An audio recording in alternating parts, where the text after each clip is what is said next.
संबित जी से आग्रह है कि आप सबको संबोधित करें।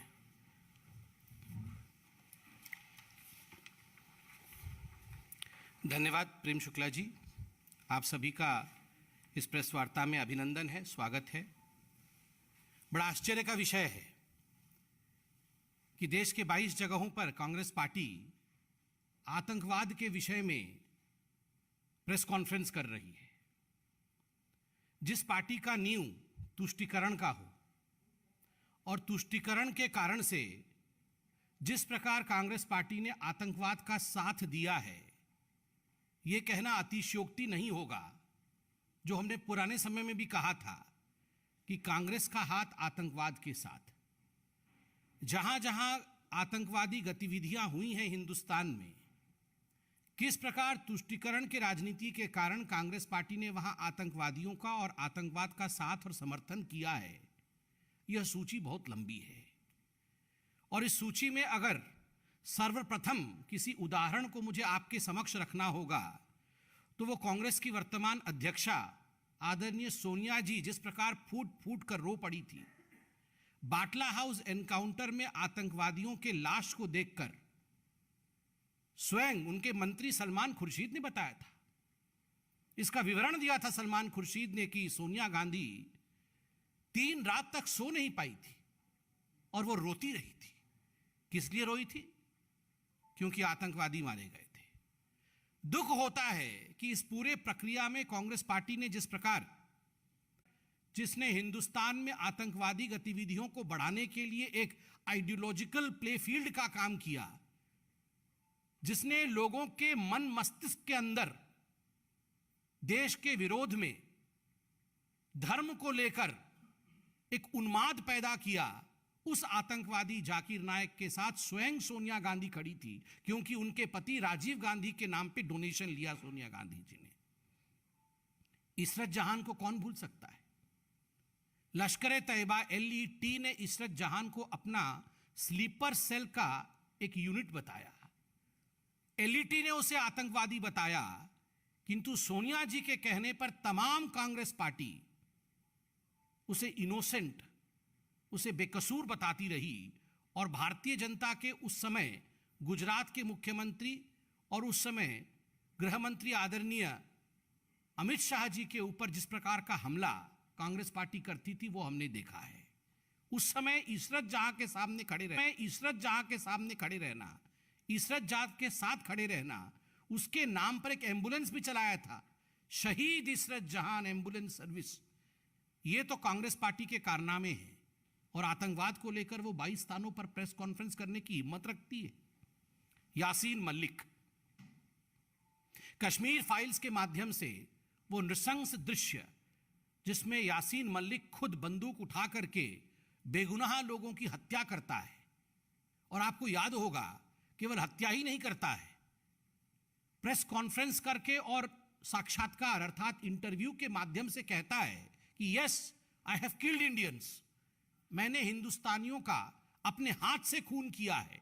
उसके बावजूद यासीन मलिक को जिस प्रकार का पायदान यूपीए की सरकार ने दिया, तत्कालीन प्रधानमंत्री डॉक्टर मनमोहन सिंह के साथ खड़े होकर फोटो खिंचवाना, महिमा मंडित करना एक आतंकवादी का, ये हम सब ने देखा है। वो आज आतंकवाद को लेकर हमें घेरने की कोशिश कर रहे हैं। बुरहान वानी जिंदा रहे। बुरहान वानी को मारना नहीं चाहिए था। बुरहान वानी हेडमास्टर का बेटा था। बुरहान वानी गरीब परिवार से आता था। इस प्रकार के नरेटिव को कांग्रेस पार्टी ने फ्लोट किया था। बंधुओं, कोई तो कारण होगा जो हाफिज सईद जैसा कुख्यात आतंकवादी अगर किसी पार्टी से विश्व में प्यार करता है तो उस पार्टी का नाम कांग्रेस पार्टी है। उसने अपने एक इंटरव्यू में कहा था कि हिंदुस्तान में कुछ अच्छी पॉलिटिकल पार्टीज भी हैं, कुछ अच्छे पत्रकार भी हैं और कुछ अच्छे पॉलिटिकल पार्टीज भी हैं, कांग्रेस जैसे अच्छी पॉलिटिकल पार्टी। क्या कारण है जो आतंकवादी हाफिज सईद को कांग्रेस एक अच्छी पार्टी लगती थी? कोई तो कारण होगा ना, कोई तो सांठगांठ होगा। Yes, Hafiz loved Congress party because Congress protected them. Congress ने हमेशा उन्हें प्रोटेक्ट किया। हमेशा उन्हें संरक्षण दिया। इसी कारण से आतंकवादी कांग्रेस को पसंद थे और कांग्रेस को आतंकवादी पसंद करते थे। आपको याद होगा जब याकूब मेमन की फांसी हुई थी, कांग्रेस के कई नेताओं ने उस पर किस प्रकार का माहौल बनाया था। शशि थरूर अंग्रेजी में और दिग्विजय सिंह हिंदी में चिट्ठी लिखते थे।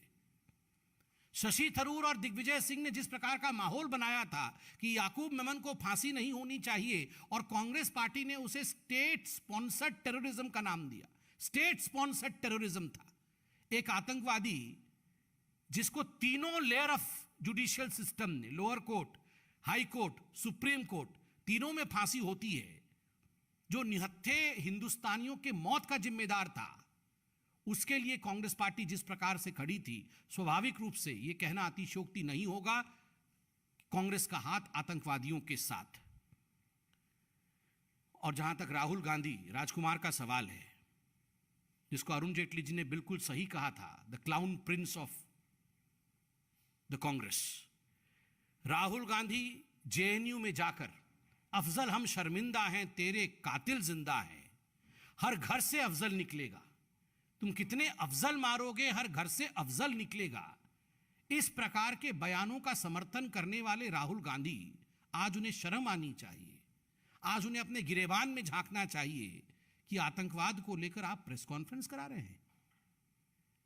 कांग्रेस पार्टी को आतंकवाद को लेकर एक माफीनामा, एक माफी करार लिखना चाहिए कि किस प्रकार से उन्होंने विगत इतने वर्षों तक, और खास करके जो 10 वर्ष यूपीए का शासनकाल 2004 से रहा था 14 तक, उस समय किस प्रकार उन्होंने आतंकवाद को बढ़ावा दिया है।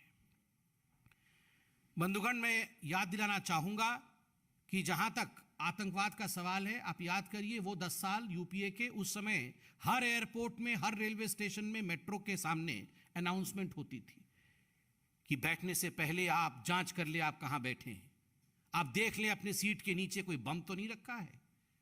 उस जमाने में इस प्रकार का माहौल था कि टिफिन का डब्बा कहीं दिख जाए तो वो टिफिन का डब्बा कम और बम ज्यादा नजर आता था। उस जमाने में स्कूटर कहीं अकेली खड़ी नजर आ जाए तो मान पड़ता था कि अभी ये स्कूटर फट जाएगा। इस प्रकार का माहौल पूरे हिंदुस्तान में बनाया गया था। खुद सरकार को अनाउंसमेंट करनी पड़ती थी। 2005 में याद करिए किस प्रकार जुलाई के महीने में राम जन्मभूमि के ऊपर हमला हुआ था। दिल्ली दिवाली के समय किस प्रकार 2005 के अक्टूबर में कितने निहत्थे लोग दिल्ली में सीरियल ब्लास्ट में मारे गए थे। काशी संकट मोचन अटैक मार्च 2006, फरवरी 2007 समझौता एक्सप्रेस ब्लास्ट, सीरियल बॉम्बिंग हुई थी उत्तर प्रदेश के अंदर इंडियन मुजाहिदीन द्वारा। 2008 में जयपुर में बॉम्बिंग, बेंगलोर और अहमदाबाद में जुलाई में बॉम्बिंग, सितंबर में दिल्ली में बॉम्बिंग। कोई एक महीना नहीं जाता था जिसमें बम नहीं फटते थे और लोग नहीं मरते थे। और आज हम कह सकते हैं कि नरेंद्र मोदी जी के शासनकाल में जिस प्रकार से एक बहुत बड़ा कंट्रोल आतंकवाद की गतिविधियों पे आया है, यह अपने आप में भारत को सुरक्षित करता है। बंधुगण, आप सभी जानते हैं कि पोटा का कानून भारतीय जनता पार्टी की सरकार आतंकवाद से निपटने के लिए लेके आई थी।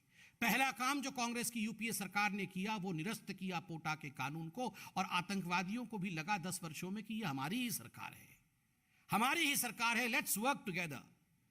आतंकवादियों और कांग्रेसियों ने मिलकर एक साथ जिस प्रकार का माहौल पूरे हिंदुस्तान में खड़ा किया था उसका विवरण मैंने दिया है। और तो और केवल पाकिस्तान के साथ ही नहीं, चाइना के साथ भी 2008 में एमओयू साइन करके, शी जिनपिंग जो अभी चाइनीज प्रीमियर हैं वो उस समय मौजूद थे, गांधी परिवार के उस एमओयू साइन एक्ट के समय जिस प्रकार से चोरी चुपके एक एमओयू साइन किया गया, the contours of the MOU is still not known. What were the contours of the MOU? ये देश बेचने का काम आतंकवादियों के हाथ में, आतंकवाद की गतिविधियों को देश में बढ़ावा देने का काम इस गांधी परिवार ने अपने सत्ता को बनाए रखने के लिए किया है। आज बोलने में कोई गुरेज नहीं है। यह गांधी परिवार अपने आप को सत्ता में आरूढ़ करने के लिए अगर आतंकवादियों के साथ भी गठबंधन करना पड़े तो उससे भी ये नहीं चूकती है। यही इतिहास कांग्रेस पार्टी का रहा है जब से कांग्रेस पार्टी सत्ता में आई है। इसलिए राहुल जी, आप जिस प्रकार के माहौल में देश को आपने आतंकवादियों के हाथ में धकेलने का काम किया, आज आप आतंकवाद को लेकर प्रेस कॉन्फ्रेंस करते हैं, मुझे लगता है आपको इंट्रोस्पेक्ट करना चाहिए। मुझे लगता है आपको अपने गिरेबान में झांकना चाहिए कि आखिर आप और आपके परिवार ने किस प्रकार से आतंकवादी गतिविधियों को हिंदुस्तान में बढ़ावा दिया है। बहुत बहुत धन्यवाद। कोई प्रश्न हो तो अवश्य पूछें। बहुत धन्यवाद।